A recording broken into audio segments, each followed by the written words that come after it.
Well, this month's subject, the cost of rising cost of goods, including gas and groceries, has the Claridge family turning to some good old-fashioned elbow grease.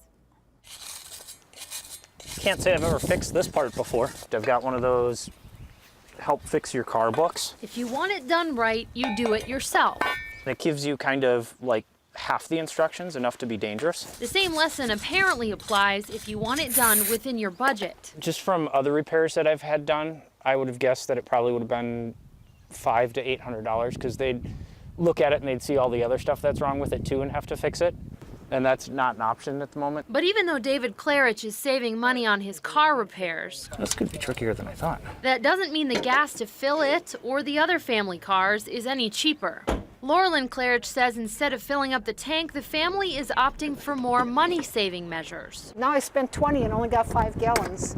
I used to be able to fill the whole car for about 10. So who's to blame for the problem? I really don't know who is responsible. I almost think we have to spend more looking for other fuels besides gas. The family says gas is presumably driving up the cost of their groceries too. I've got 3 of these primed, and I got about 22 more to go. Which is why Jim is building a fence to protect half a yard full of food they plan to grow themselves. There's a lot of stuff that we can grow here, that like the lettuce, we use that every day, and the carrots, green peppers, tomatoes. I mean, just stuff that you normally would go to the grocery store and buy, and isn't the cheapest stuff in the store.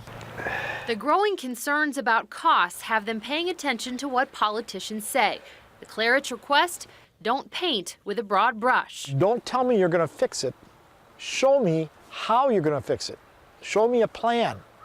Not just if I get elected, I'm going to fix it. I'll make everything better. Show me exactly how you're going to fix it. You might get my vote. Our We the People partners also asked their families about how they're dealing with the increasing cost of goods and where they think it's coming from. I have always heard and felt a part of the problem with the prices with commodities is there's a fair amount of speculation going on.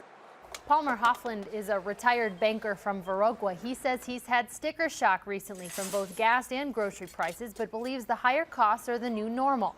In Little Swamico near Green Bay, the Nelson family says they spend $65 every time they fill up a tank of gas, and they want to see candidates talk about tapping oil fields.